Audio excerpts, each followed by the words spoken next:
Truth is, I sold my house, my brother-in-law Kevin said. My husband and I were shocked, stunned into silence. The person most shocked of all was my mother-in-law. Why? Why would you do such a thing? Weren't you supposed to come pick me up? My mother-in-law was visibly upset, confronting Kevin. Calm down. Kevin tried to pacify her and started to explain why he did it. My name is Sandra. I do remote work with my husband Robert. The peaceful work environment where we could take breaks whenever we wanted satisfied both of us. Then my mother-in-law came to live with us. We were financially stable, so we didn't have any complaints. But why aren't you two going out to work? My mother-in-law would look at us disapprovingly as she said this. I felt exhausted at her words, as if the same thing was starting all over again. When my mother-in-law first questioned us like this, we explained that we were working remotely. But aren't you just playing around? I've told Robert the same thing. Are you listening? When will you two start working properly? Aren't you thinking about your future life? My mother-in-law refused to understand our job. I'm so worried. I wonder if I made a mistake coming to this house. I should have gone to Kevin's house. She would often sigh and say this. The Kevin she mentioned is Robert's brother. He has married a wealthy woman named Carol, who he found somewhere, and now he seems to be living off her wealth. My mother-in-law wasn't informed about this. Kevin asked us not to tell her. Kevin's house is not a small one like this. It's very large. It's like a foreign castle. Well, I'm planning to move to Kevin's house eventually, which will become my house.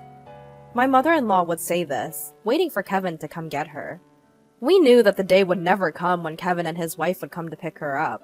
That's because Robert once suggested to his brother, who his mother dotes on, that she could live with him. However, Kevin refused to live with his mother. So, we ended up living together. And even though we were called unemployed for doing remote work, we resigned ourselves to the fact that that's just how she is. But an incident occurred that made it impossible for us to continue tolerating it. Out of the blue, we got a call from Kevin. I'll be coming over this weekend. Without waiting for a response, he hung up. What do we do? That guy hasn't changed a bit. Robert and I were baffled, and overhearing our conversation, my mother-in-law leaned in, looking delighted. He's coming to pick me up!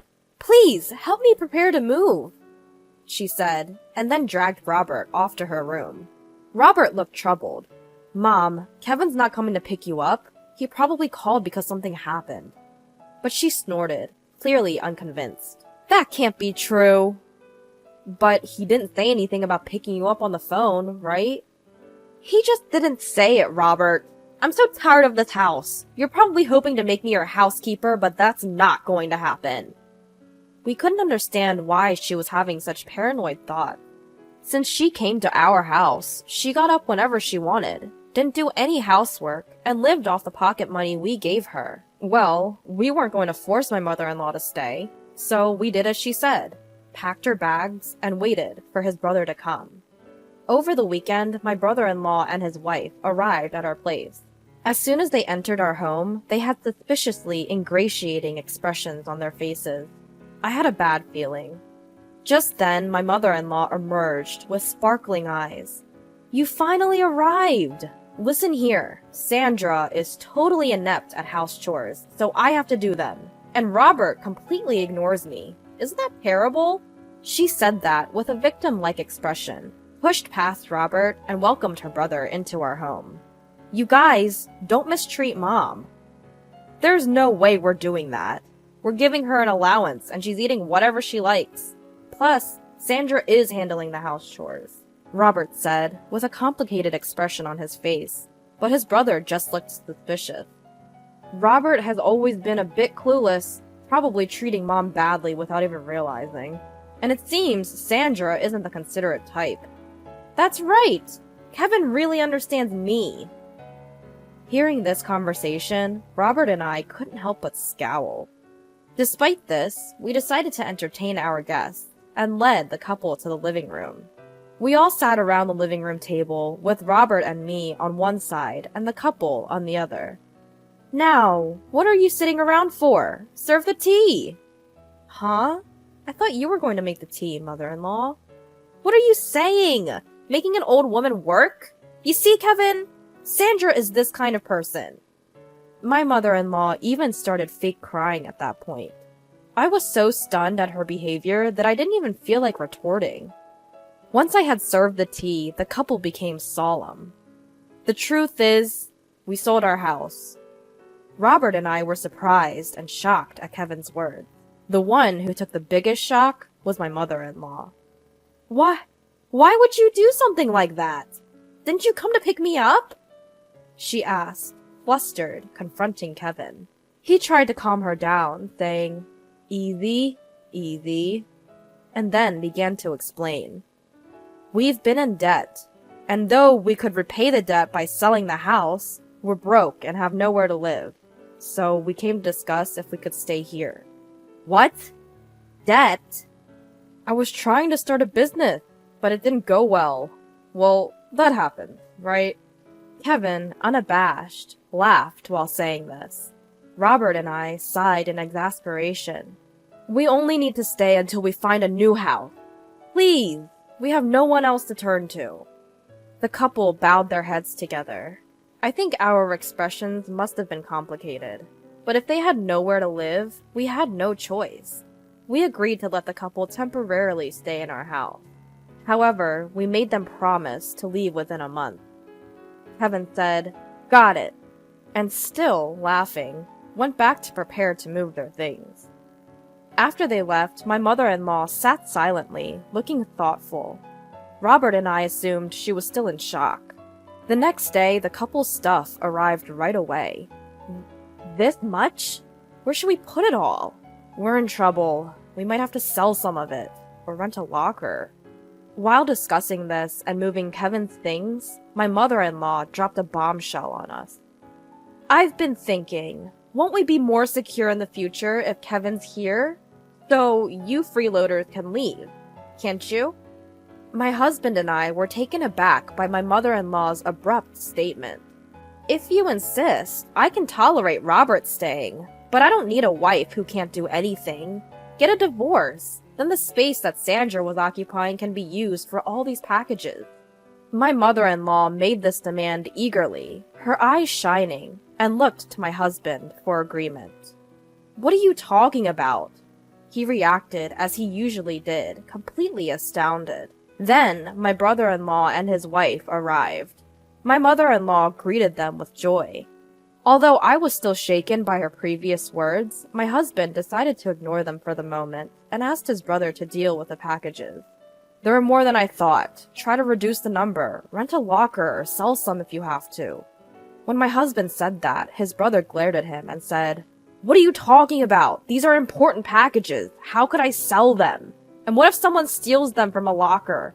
What if they get damaged? Are you going to take responsibility, bro?" My husband shook his head at his brother's selfish behavior. This is our house, you know. It's only natural that you should endure some inconvenience, right? If you don't like it, find a place to live, quickly, and leave. At that moment, my mother-in-law shouted, "What are you talking about? Didn't I just say, if you two are not happy with Kevin and the rest, you can leave. You're basically freeloaders. You're not needed in this house. Kevin is trying to start a business, and all you two do is loaf around the house doing so-called remote work. You're a nuisance." My mother-in-law said this as if it were her own house. My husband and I looked at each other in disbelief. My brother-in-law and his wife were surprised at my mother-in-law's words, but then they started to smirk. That might not be a bad idea. "Mom, that's a good idea. Yeah, it's a hassle to look for a place, so we could live here. So sell this house to us. Right, Carol? I feel uncomfortable with you two around, so it would be helpful if you sold this place to us. Plus, it seems like our mother-in-law is on our side, so sell this place to us." My husband and I were dumbfounded at their words. "What nonsense are you?" my husband began, but was interrupted by my mother-in-law, who gloated. "See? Both Kevin and Carol are saying the same thing. So what will you do, Robert? If you're going to divorce, you can stay here. My mother-in-law glared at me triumphantly. I braced myself to retaliate, but my husband spoke first. Don't you just say whatever you want? Why does Sandra have to leave? My husband was red in the face with anger, raising his voice. Don't shout like that! It's better without a burden around, isn't it? My mother-in-law retorted, but my husband responded in an exasperated tone. You don't understand anything. This is Sandra's house. At my husband's words, my mother-in-law and brother-in-law and his wife gasped. My husband started speaking up to them, adding to the tension. This is the house that Sandra bought for our life together. What? What are you saying? Isn't it the husband's job to buy the house? There's no such rule. Moreover, Sandra covers all of Mom's allowance and living expenses. Sandra said she'd take on that burden because your pension is minimal, and it would be difficult for you to have financial freedom with just that. Robert was glaring at his mother-in-law with an intense expression. Despite this, my mother-in-law seemed to disbelieve, looking at me and snickering in disbelief. Unbelievable! Sandra just plays on the computer all day. She doesn't even do housework seriously. Wasn't my allowance coming out of my pension? Otherwise, there's no way Sandra could afford to give me $500 a month. Moreover, my mother-in-law continued, Sandra is the one managing my pension, isn't she? You might have told Robert otherwise, but I'm sure you're dipping into my pension. She puffed up her chest and glared at me. I glared back, not to be outdone. It's true, I've succeeded as a business owner. You're lying! Divorce this lying wife already. You should live here with me and Kevin and Carol. Besides, there's no proof that Sandra is earning money. There is. Here it is. With that, I pulled out my paycheck and showed it to her. The sight of it left my mother-in-law and Kevin and his wife slack-jawed. We've not used any of Mom's pension since she moved in here. If Mom ever wanted to leave, Sandra has been managing it so she could live independently. But instead, Mom, you've been bossing Sandra around, interfering with her work. You're the problem. If you don't like Sandra, you should leave, right now. I don't believe any of this. We don't mind if you and Kevin temporarily stay, but some patience should be expected. We didn't want you two to live here in the first place. We only agreed because you begged us. Robert said this, glaring at Kevin and his wife. Kevin and his wife broke out in a cold sweat, not used to Robert raising his voice. Just kidding! But you sure are earning a lot, huh? I wish you could teach me some business tricks. Right, Carol? Yeah. While it's true we were worried about living with our sister-in-law, it seems like she's a good person after all. Kevin and his wife smiled at each other, but my mother-in-law was unyielding. Don't act so high and mighty. You're just a bum. Enough! Robert, you should leave too. You should go outside and see how harsh this world can be. My mother-in-law, filled with conviction, refused to listen to anything we said afterward. Robert and I sighed in disbelief, interrupting her with, Well, if that's how you feel, we'll pack our things and move to a new house. You guys will be stuck with a mortgage, but if that's okay with you, don't come crying to us for help. If you insist, mother-in-law, we'll leave. Even with a pension, maintaining your lifestyle will be challenging. But I guess that can't be helped, can it? At our words, my mother-in-law turned beet red and yelled at us to get out.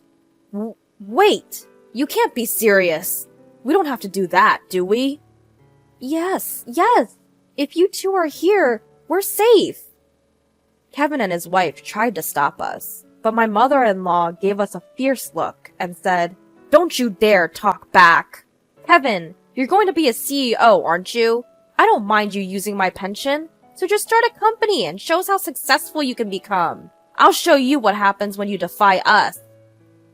My mother-in-law's words were filled with intensity. Hearing this, we decided it was best to no longer get involved with her or Kevin's family and left the house. Of course, the mortgage on the house remained, but we changed the ownership to Kevin's name. Some time had passed since then. While there was some residual dissatisfaction from that incident, having been freed from my mother-in-law's sarcasm, we had resumed our normal routine. Just when we were working from home in our new apartment, as usual, My mother-in-law called my husband, crying. Kevin has taken my pension and disappeared. He hasn't come back in a week. Carol and I are left alone in the house and we're in trouble. Please help us. She wept as she said this. After my husband calmed my mother-in-law, he asked why Kevin had gone missing. I gave all of my pension to Kevin for his startup, but he ended up spending it all on gambling. When I confronted him about it, he disappeared. She cried out desperately. Since my mother-in-law couldn't continue the conversation through her sobbing, the phone was handed to Carol. Could you please call us back? We can't live like this. Ever since Kevin failed his startup and sold the house we were living in, our parents have disowned us. My dad won't forgive us for selling that house. We haven't been able to reach either our dad or mom since... Carol pleaded with my husband. At the sight of them, my husband muttered, "I knew it," in a disgusted tone. That's unfortunate, but don't involve us. We warned you when we left, didn't we? Even if you come crying to us, we won't help. You can report Kevin as missing to the police. It's none of our business. With that, he hung up. I was shocked, but my husband said, "They got what they deserved." And I agreed.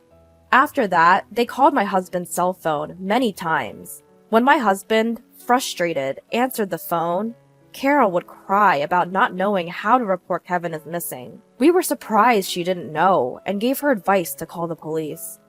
However, they still couldn't find Kevin. Just when we thought they might not find him, we heard that Kevin had been arrested for bank robbery in another state. Apparently, he did it to repay his debts. It seems it wasn't his first offense, and he would likely face actual jail time. Carol can't go back to her parents' home, and is still living with my mother-in-law in that house. It's uncertain whether or not she will divorce Kevin. That's probably the least of her concerns right now. She registered with a temp agency and is struggling with her first job ever, but she's somehow making ends meet every day. As for my mother-in-law, Kevin took all of her pension, and now she has to repay his debt. She has also started working part-time to repay the debt. My husband and I expressed sympathy for my mother-in-law and sister-in-law's family, but we have made it clear that we have no intention of helping them, and we have cut off all communication. They must be tasting the harsh realities of life that my mother-in-law always talked about. Despite the changes since my mother-in-law moved in with us, my husband and I are glad that we have returned to our peaceful days.